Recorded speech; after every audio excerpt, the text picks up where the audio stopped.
Hello friend, this is me, your host. Welcome back to our channel. I hope you all are well and doing great. So today I'm back with another video to give a review on another book, which is A Survival Guide to the Misinformation Age. This book is by David Junior Helfand. It's all about the scientific habits of mind.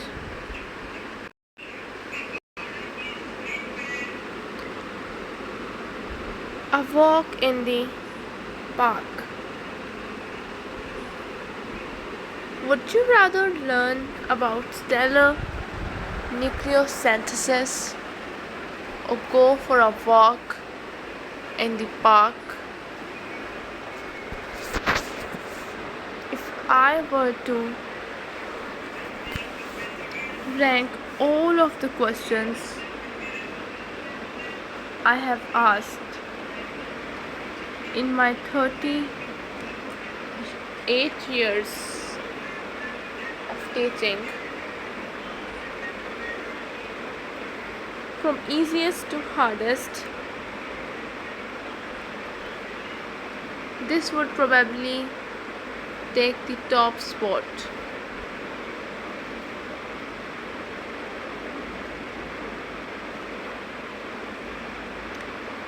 It was the first perfect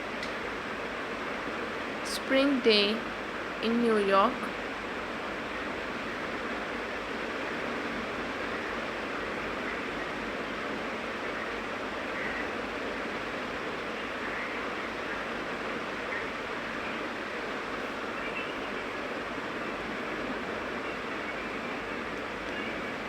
Third, 68 degrees under a cloudless cerulean sky with a barely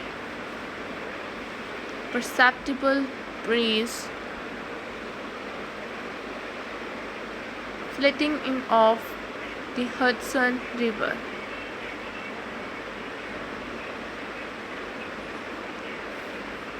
My class of 70 Columbia College students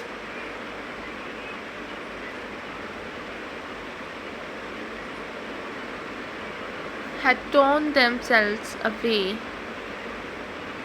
from an early afternoon idyll on the lawn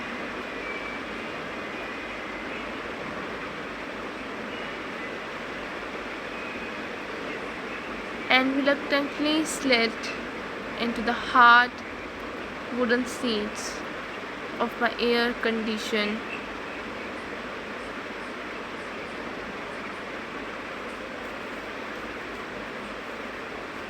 artificially lit lecture hall at the appointed time of 2:40 p.m.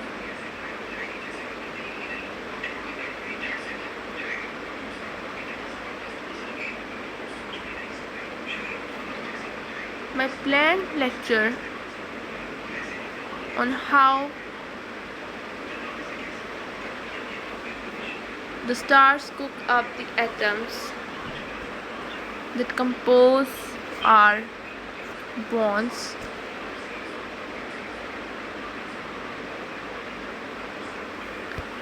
and flesh could not compete with my tempting.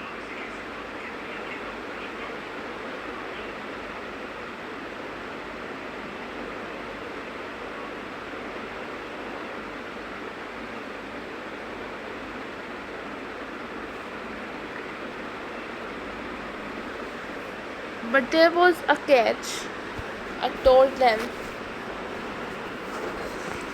if we went for a walk in the park, they would have to hear how I experienced the walk as a scientist.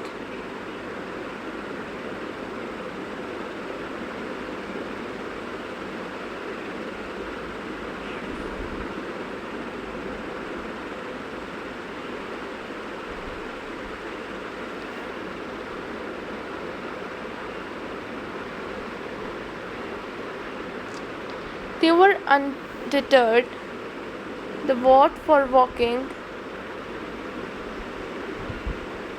was unanimous.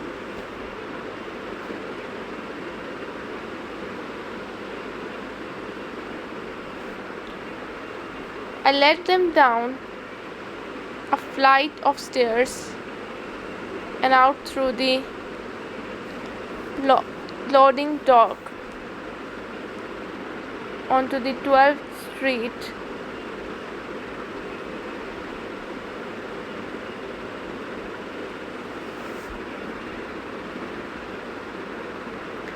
Onto the 12th Street into the shadow of Pippin.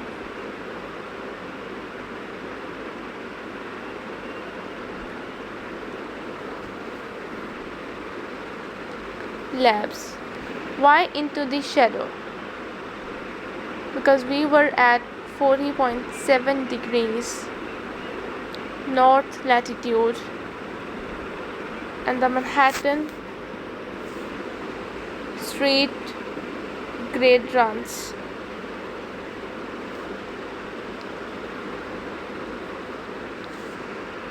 Not quite. East-west. The angle of the sun above the horizon at 2:40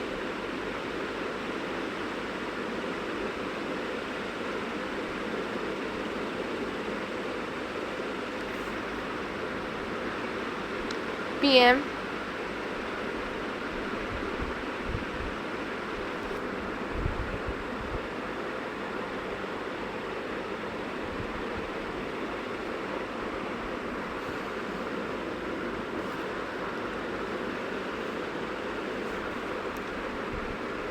on a spring day is insufficient to clear the 13-story building we had just exited. What do you feel on your face? I asked.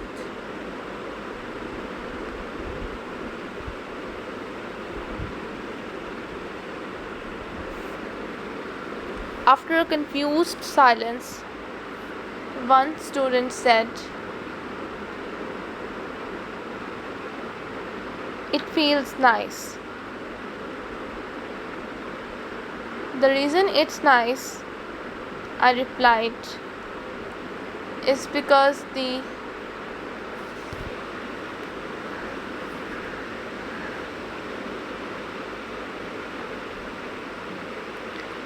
air molecules, nitrogen, oxygen, and other trace constituents are moving at about 450 meters per second today.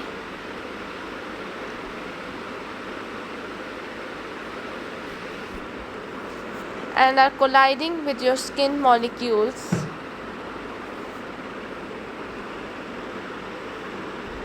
billions of times per second.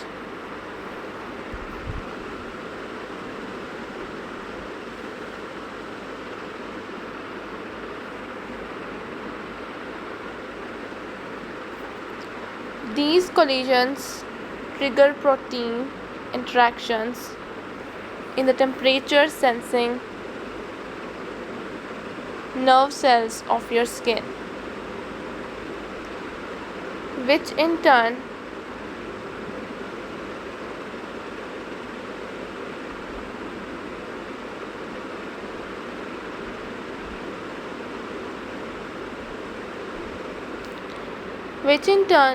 send an electrical signal to your thalamus, informing your prefrontal cortex that this is a copacetic environment to hang out in.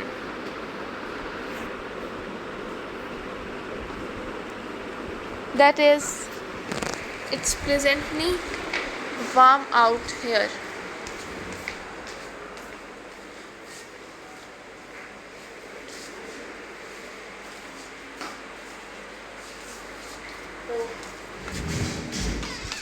If some had thoughts of returning to stellar nucleosynthesis, they didn't let on, so we proceeded west on 120th and into Riverside Park. Along the way, I solved the mystery of why the sky is blue.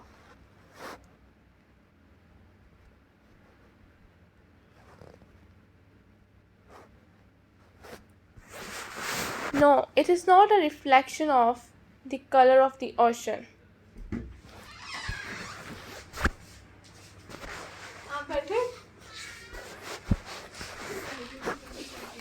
Have you ever put seawater in a glass jar and discovered it has an azure hoop? Why the pavement felt warmer than the air? Why the sun's disk could be covered by a fingernail?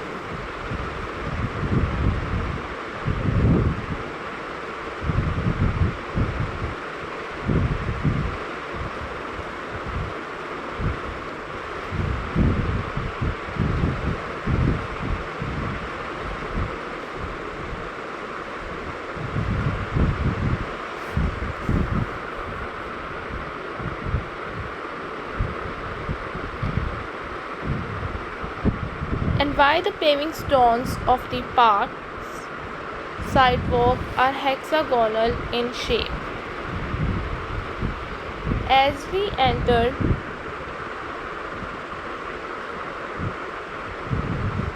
a wooded area of the park,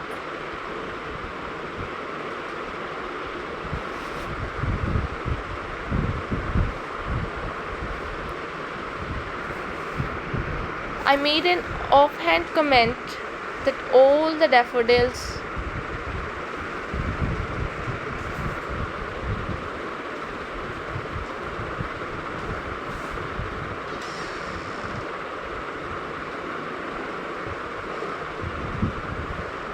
emerging from the leaf litter were a gift from the Dutch government, an offering of solace for a wounded city after the 9/11 attack.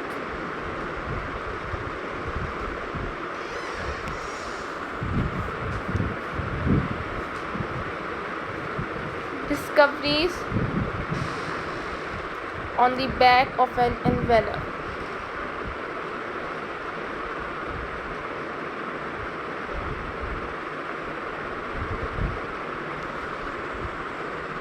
It was the bottom of the 7th inning, about 25 years ago, at Shia Stadium.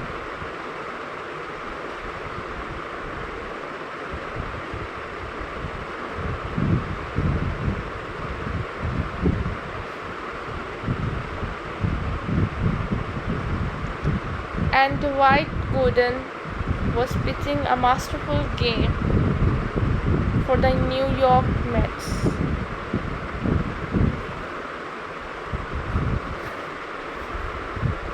Because of the Mets' woeful offense, however, it was still a scoreless tie. Then it started to rain.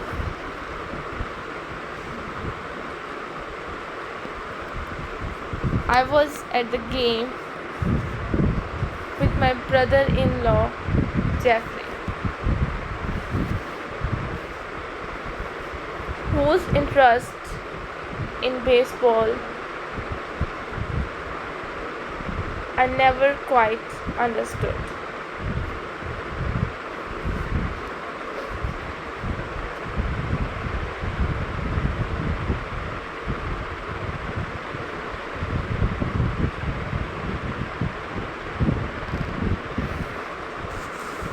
As a lifelong Red Sox fan, I had a clear understanding of my own engagements.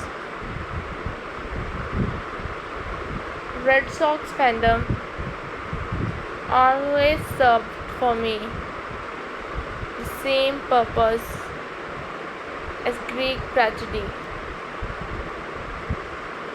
One always knew the outcome,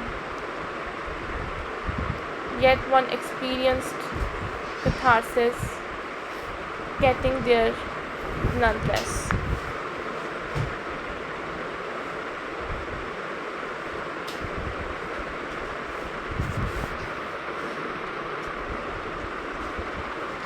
The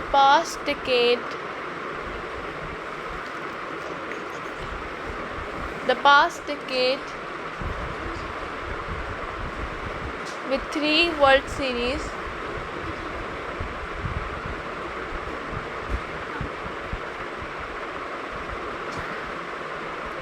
championships,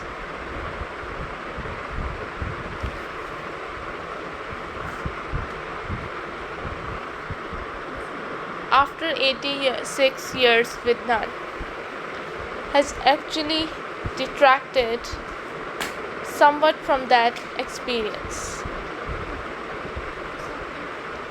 And when the heroes regularly triumph, it gets to be more like a soap opera than Greek tragedy.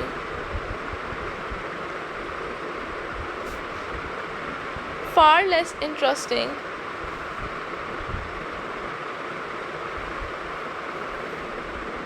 for Jeffrey is more of a theoretical fan than a passionate one. And his first response to the rain was not that this wonderful pitching performance might go for naught, but instead, how much do you suppose the ball slows down as it encounters the raindrops?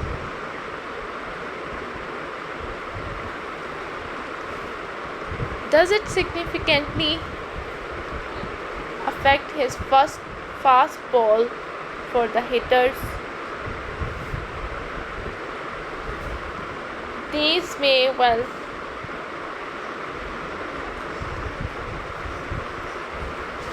be questions no one has ever thought to pose before.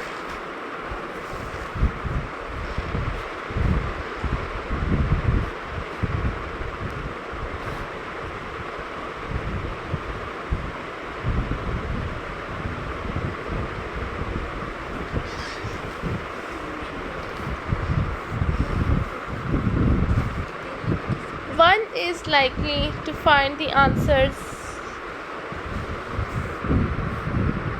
in a textbook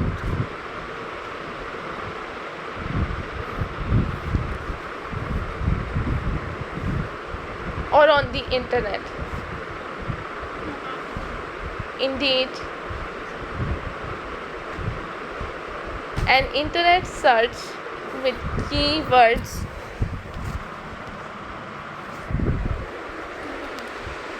fastball, slows, and raindrops produced only the following: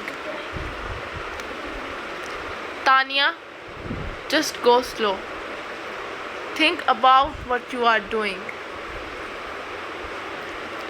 The crafty limber smoked a couple of fastballs. Oakley glances at the darkened sky as raindrops. I once attended a conference at which scientists from many disciplines gathered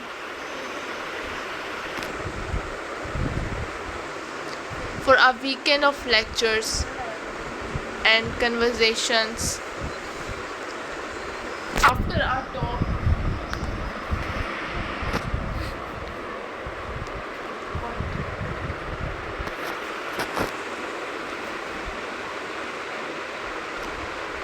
after a talk by the discoverer of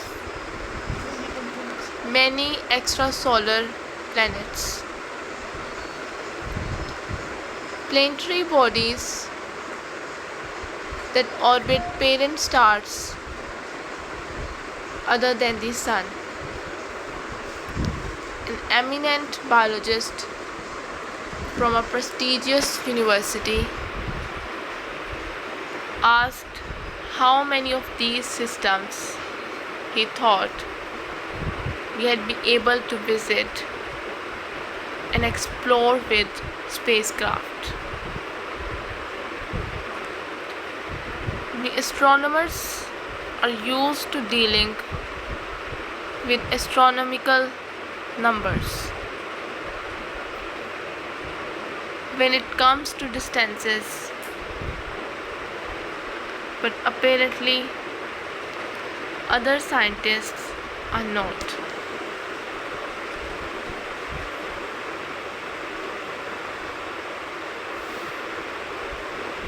The speaker led the questioner off gently, nothing that after traveling 36 years,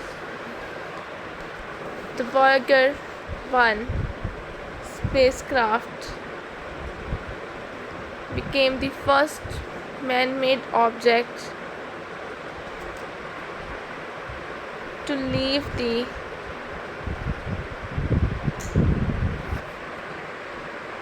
solar system in 2013. It crossed the boundary 18.7 million kilometers from Earth. The nearest star system, Alpha Centauri, may or may not have some planets to visit.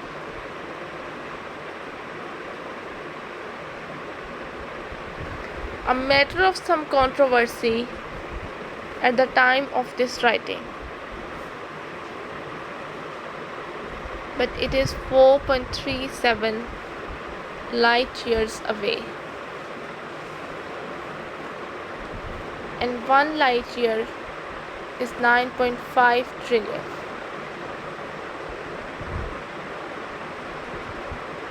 Or 9,500 billion kilometers. The very nearest option then is more than 2200 times farther away than the distant.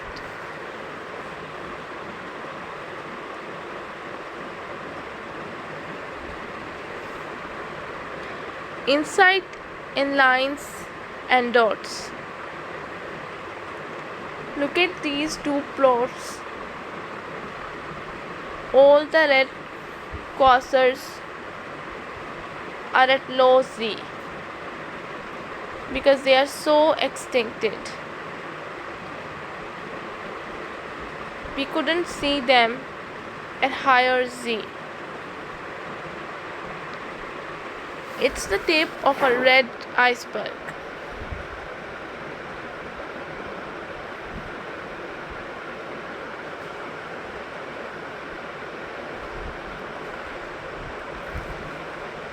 Every morning,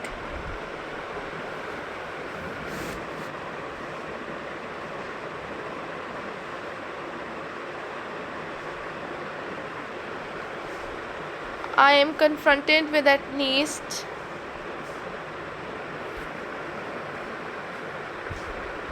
75 emails, a large percentage of which are either real world spam, institutional spam, astronomical spam,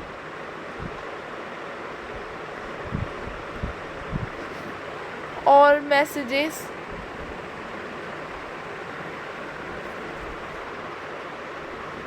that indicate that I have to do something difficult or irritating.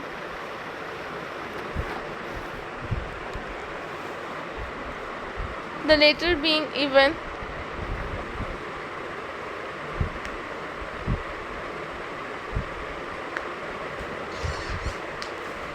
less welcome the spam. But the message above was from my longtime collaborator, Dr. Rick White, from the Hubble Space Telescope Science Institute. And his emails are always worth reading. The all caps and exclamations, however, were most unusual. Rick is from Tennessee and generally eschews exclamation points. I quickly opened the table of numbers and the two plots he had attached.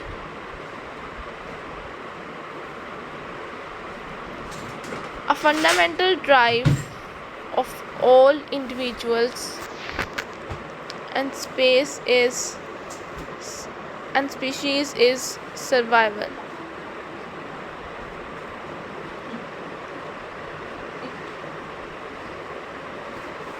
To find enough food to eat and to avoid becoming food for someone else.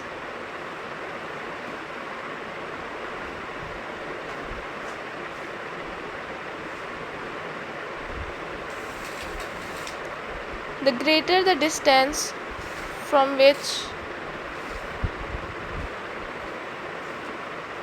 one can detect tasty morsels and support potential predators,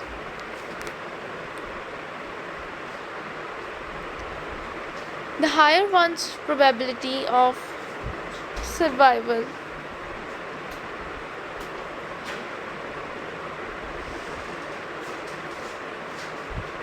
The vertebrate eye connected to our specialized brain is the remarkable device evolution has produced to allow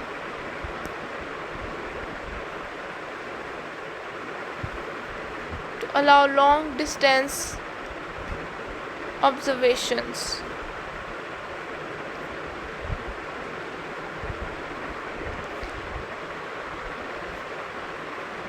Over the past several 100 million years, the eye has been tuned to detect the most abundant wavelengths of light on Earth and to pre-process the huge amount of information coming in each second.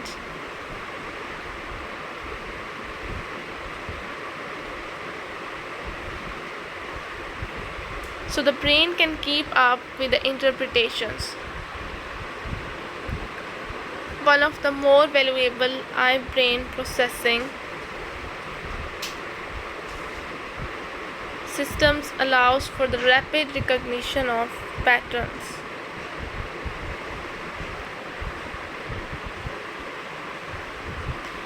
If you wish to pass your genes to successive generations, it has through most of human history been essential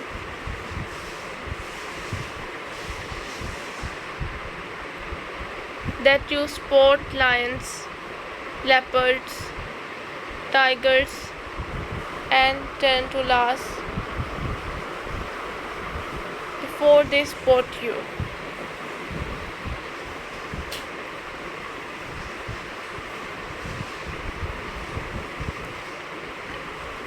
The ability to quickly, indeed unconsciously,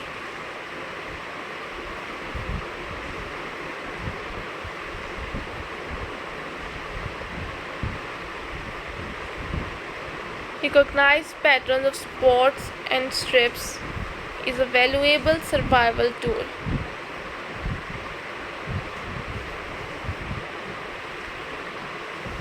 The mammalian eye connects to well adapted preprocessors in the retina and in the primary visual cortex that are especially sensitive to straight lines and edges in particular orientations.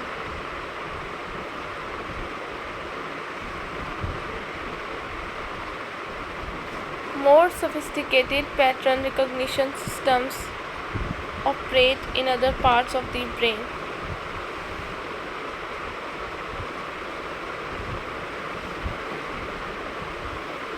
These systems have been humming along.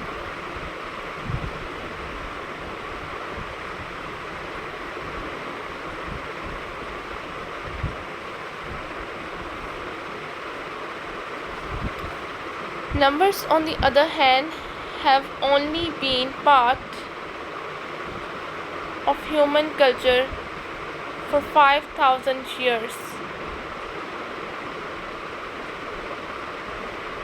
A relatively short time scale compared with the rate of evolution.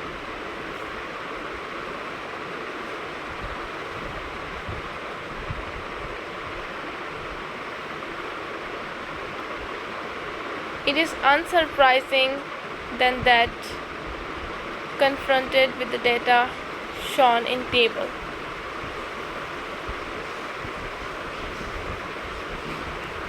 my colleagues and I fail to recognize the striking result present in our data, while within seconds of printing out the simple plots Rick had prepared. I was hammering out an excited email discussing a new result.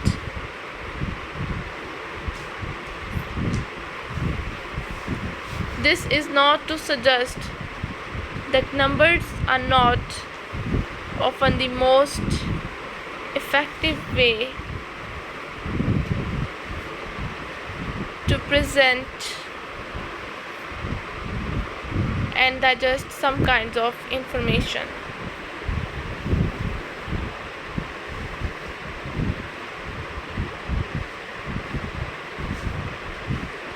Representing the batting averages of the top 10 players in the American League as a bar chart would not convey as much information or convey it as crisply as would a simple table of numbers.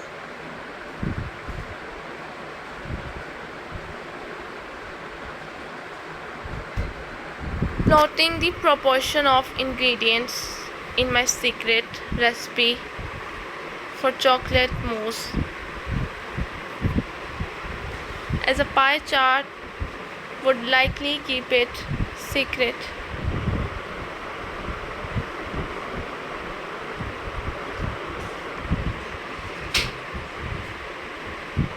It provides no clue as to the order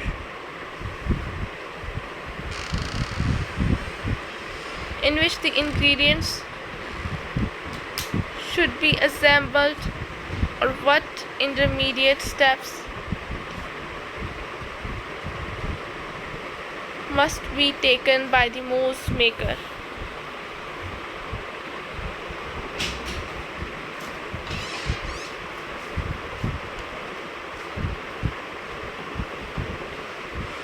Expecting the improbable,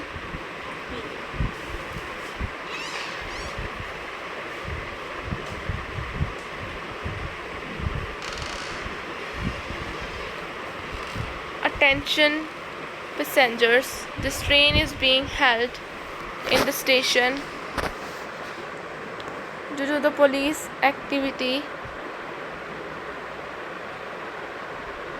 at 59th Street. Someone has apparently fallen onto the tracks.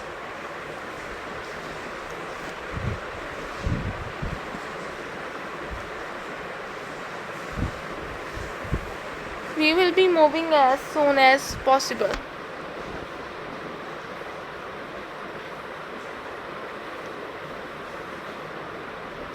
Thus began one of my most striking and memorable encounters with probability.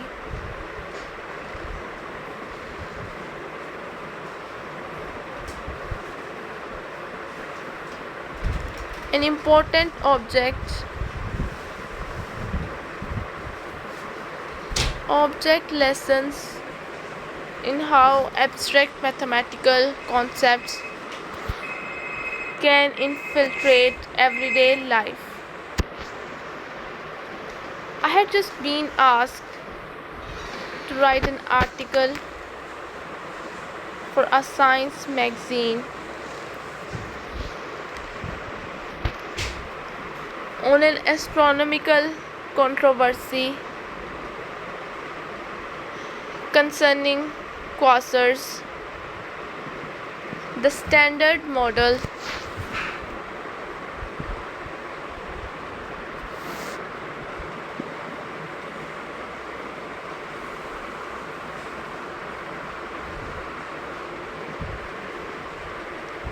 are very distant sources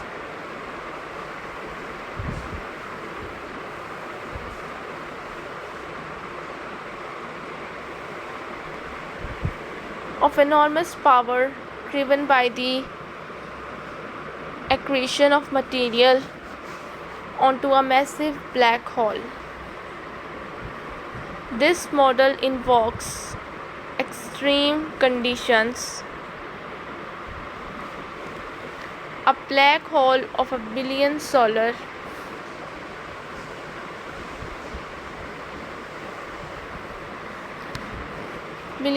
masses or more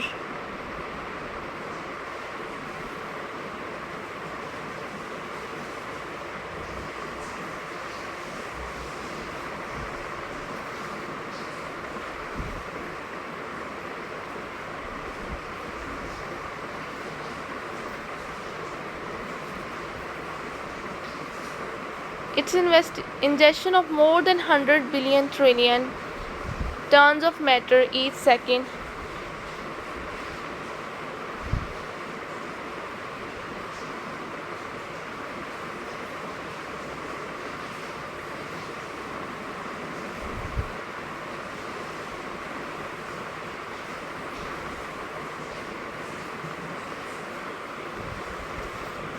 but the laws of physics used to describe these processes are standard ones.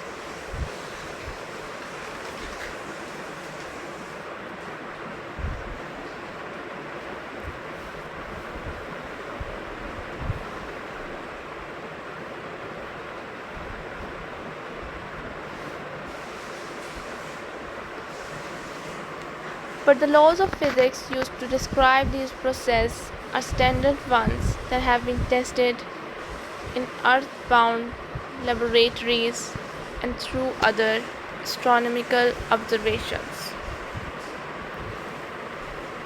Some time ago, however, there was an alternative hypothesis that quasars are relatively nearby objects ejected from neighborhood galaxies. Their proximity, astronomically speaking, meant they had to produce far less power to appear as bright as they do.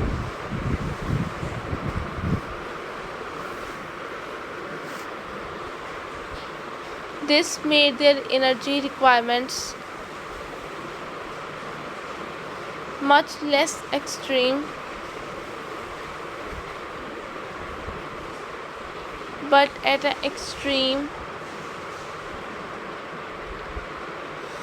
a significant cost to explain the large red shifts evident in their light.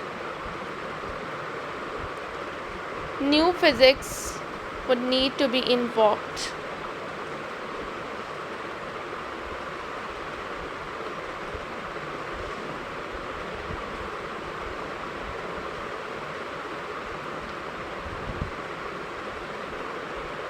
The principal advocate for this view was Dr. Halton R. In support of his unconventional viewpoint, he produced striking discoveries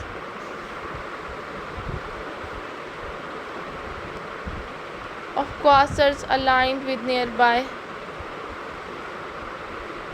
galaxies.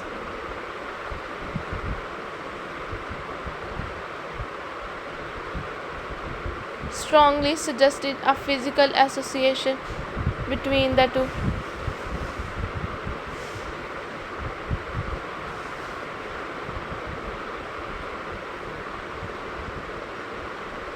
Furthermore, are found improbable numerical relationships among adjacent objects. In one of his celebrated examples, two triplets of quasars were found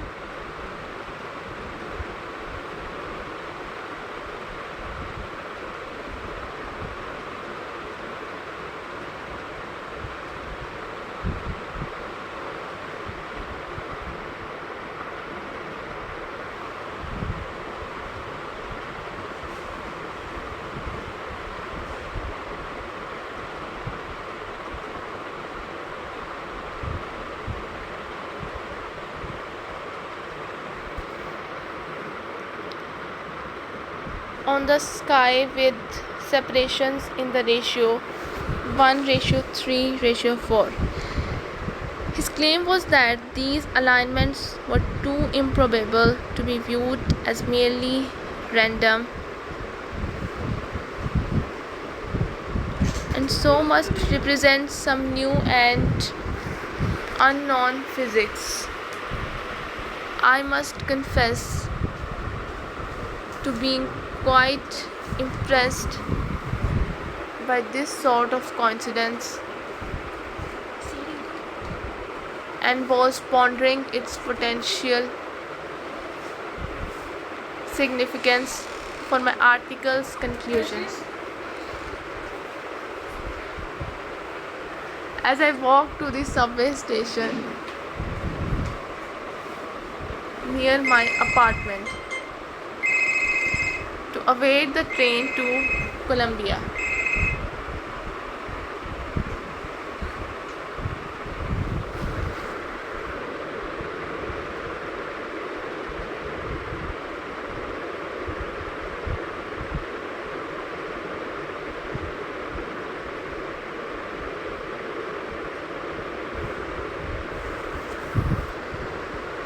At the first, lies, damn lies, and statistics. Some notable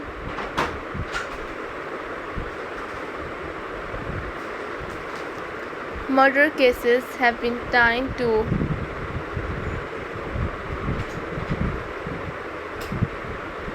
the lunar phases of the 8 murders committed by New York's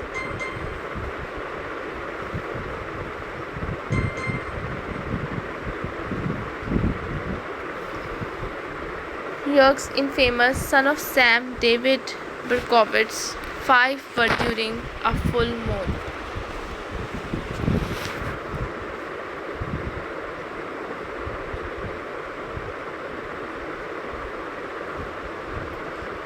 The son of Sam case introduced the term serial killer to our language.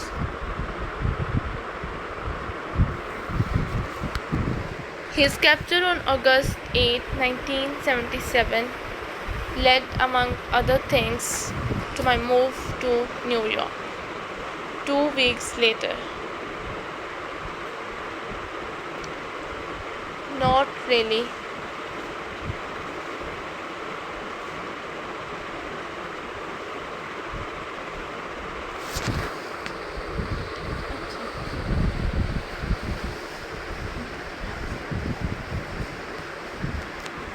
The matter of interest here, however, is the fact that this news story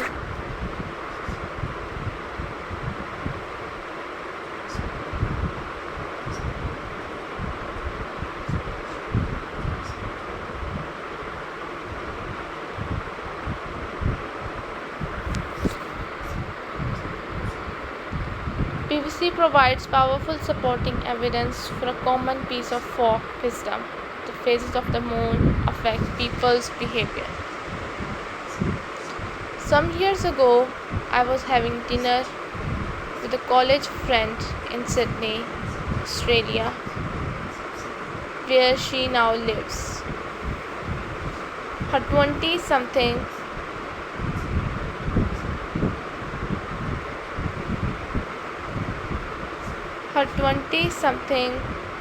year old daughter was alone. At one point, the conversation turned to behavior and the full moon, which her daughter said, "Everyone knows it makes people act crazy." No, I couldn't resist interjecting. There is no evidence for that whatsoever. There have been dozens.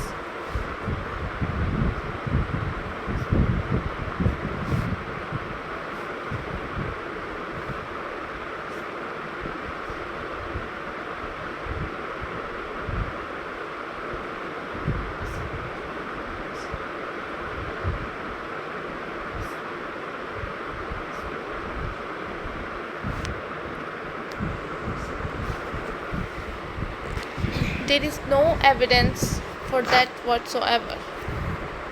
There have been dozens of studies in which carefully collected data were subjected to rigorous statistical analysis, and none has shown any connection.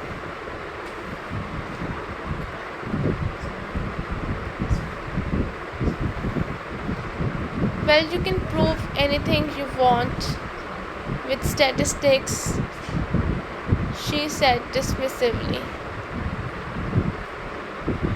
I must confess that I find her second statement more disturbing than the belief in disproven folk wisdom.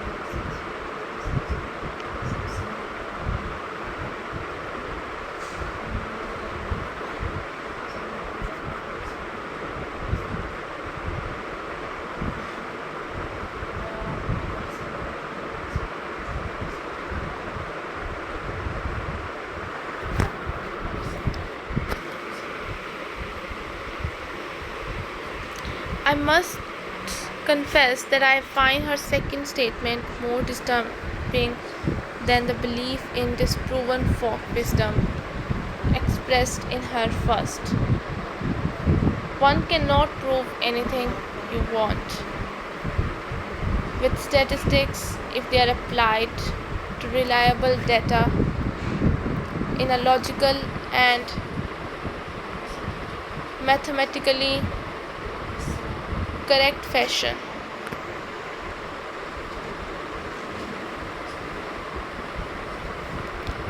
Indeed, statistical reasoning is essential for examining whether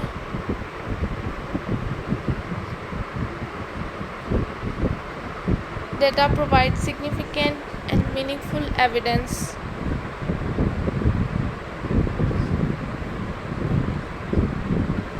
for or against a scientific model.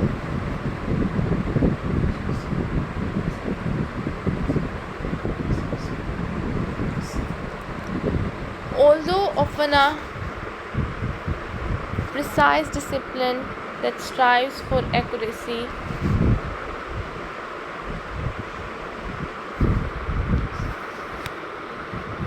science is ever aware of the inherent and unavoidable uncertainties in its measurements and accounts for them explicitly when building and testing models of the natural world.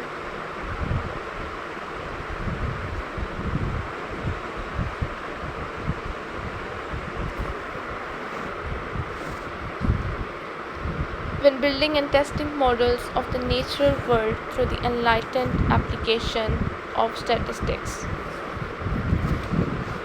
Statistics aren't lies at all, but they can be very useful in uncovering them. Adding a layer of protection against the assaults of the misinformation age. Applying scientific habits of mind, Earth's future.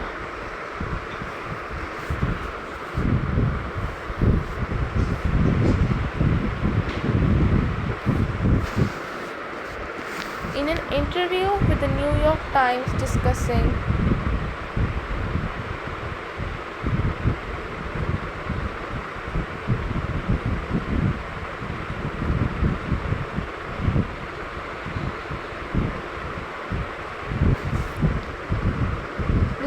the possibility of his seeking 2016 Republican nomination for the presidency.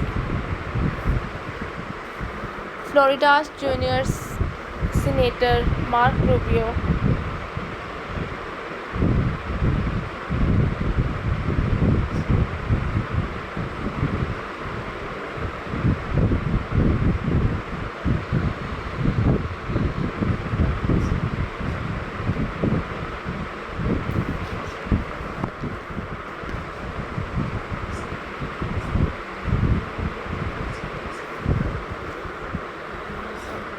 He responded by saying he disagreed with scientists that humans were responsible for what he referred to as the always evolving climate. I do not believe human activity is causing these dramatic changes to our climate the way scientists are portraying it, he said. And I do not believe that the laws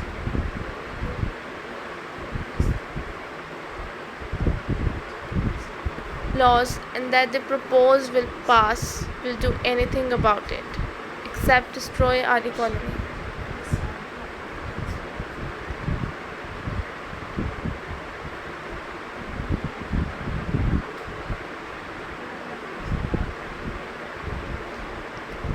Except destroy our economy. 2 days later, another one of the Senate's experts on the Earth's climate, Senator James Inhofe of Oklahoma, author of the greatest hoax How the global warming conspiracy threatens your future fate in. To establish his credential, let me first quote from an interview promoting his book on the voice of Christian youth, America's radio program Crosstalk, where Inhofe stated, "The genius 822 that I use says that as long as the earth remains, there will be seed time and harvest, cold and heat, winter and summer, day and night. My point is, God's still up there. The arrogance of people to think that we human beings would be able to change what he is doing in the climate is to me outrageous."